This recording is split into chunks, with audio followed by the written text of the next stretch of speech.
શ્રાદ્ધ ભાગ હર્ષ પાર્ટ 3। માં આંસુ ભરી આંખે પોતાના દીકરાને જતો જોઈ રહી। ગુરુએ આ નાના બાળકની આંખમાં કૃતજ્ઞનિશ્ચયતા ઓળખી, એના ધ્યેયને સમજ્યા અને પ્રેમથી પાસે બેસાડી તેને સાંત્વન આપ્યું। હર્ષ અભ્યાસની શરૂઆત કરી। ગુરુકુલ ક્લિષ્ટમ શરીરને પણ ખૂબ કષ્ટ આપી તેણે ખૂબ અભ્યાસ કર્યો। તેના મગજમાં બસ એક જ વિચાર હતો, એક જ લગન હતી કે ખૂબ ભણવું, ખૂબ અભ્યાસ કરવો અને વિદ્વાન બનવું। રાત્રે 1-1 વાગ્યા સુધી જાગે, સવારના પાઠ ગોખે, ઝાડ નીચે કલાકો સુધી બેસી પક્ષીઓના અવાજ સાંભળે, તેનો પણ અભ્યાસ કરે। ગુરુને લાગ્યું કે આ સાચો જિજ્ઞાસુ છે, માથે પડ્યું છે માટે જ અભ્યાસ કરે છે એવું નથી। ગુરુએ એને પાસે બોલાવી માથે હાથ ફેરવ્યો।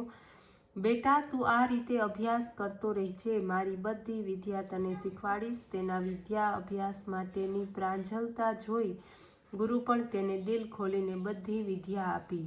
હર્ષ વિદ્યા અભ્યાસ કરી ગુરુગૃહેથી બહાર નીકળ્યો ત્યારે તેની પાસે લોકોત્તર બુદ્ધિનો કૂદકો જબરજસ્ત હતો। નવા વિચારો અને નવા સિદ્ધાંતો લઈ તે બહાર નીકળ્યો। તેના જેટલી બુદ્ધિની પ્રતિભા હજુ વિશ્વમાં પાકી નથી। એની વિદ્વતા અને બુદ્ધિમત્તાનો એને પોતાને જ દોષ લાગતો, તેને પોતાની બુદ્ધિની અકળામણ થતી।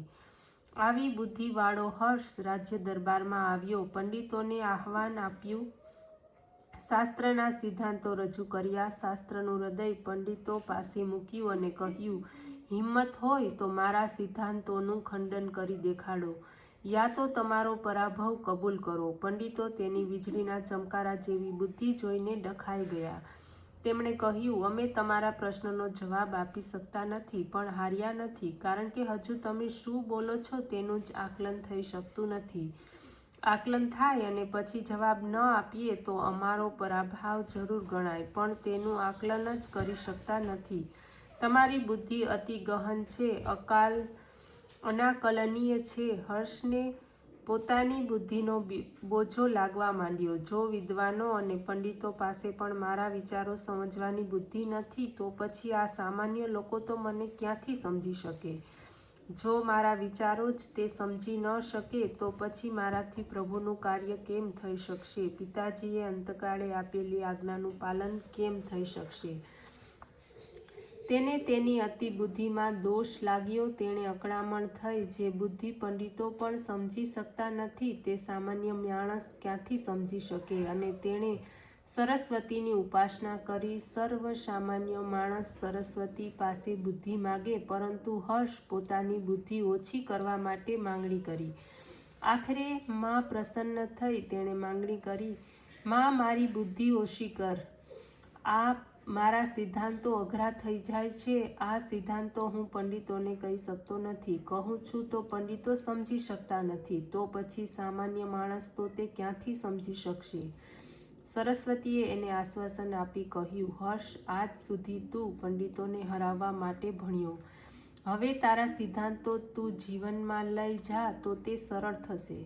જ્યાં સુધી એ સિદ્ધાંતો જીવનમાં ઉતરતા નથી ત્યાં સુધી સહેલા નથી। આજે બધા મોટી મોટી વાતો કરે છે, જુદા જુદા વાદોની ચર્ચા કરે છે, ઈશ્વરવાદ, ભૌતિકવાદ, સમાજવાદ, દ્વૈતવાદ, અદ્વૈતવાદ વગેરે, પરંતુ તે વાદો, વિચારો સહેલા થઈ લોકમાનસ સુધી પહોંચતા નથી। તેને સરળ બનાવી લોકો સુધી પહોંચાડવામાં ખરી બુદ્ધિમત્તા છે।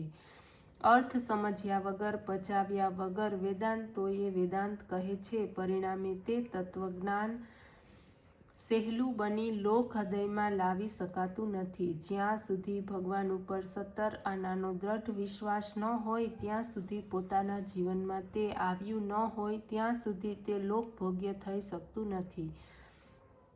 પંડિતો તે જીવનમાં લાવતા નથી, તેથી તે દુર્બોધ બને છે। તે સિદ્ધાંતો પચતા નથી, તેની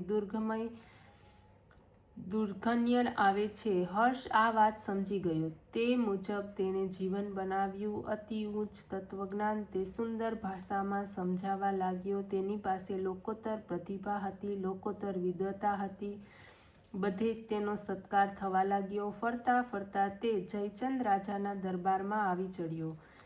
ત્યાંની રૈયતની રુદ્રતા અને લાચારી જોઈ તેને દુઃખ થયું અને રાજાને કહ્યું, હે રાજા, મદને સ્ત્રીને અસ્ત્ર બનાવ્યું, પણ તું તો અસ્ત્રીને સ્ત્રી બનાવે છે. તેની ટકોર રાજા સમજી ગયો. તેની વિદ્વતા જોઈ રાજા ખુશ થયો. જે પંડિતોએ તેના પિતા હીર પંડિતને પજવ્યા હતા તે પંડિતો હર્ષને પગે પડ્યા. તેમણે માફી માગી અને કહ્યું, અમે મૂર્ખ હતા. અમારી મૂર્ખાઈને લીધે તારા પિતાજી બહુ હેરાન થયા. ઓમ નમઃ શિવાય.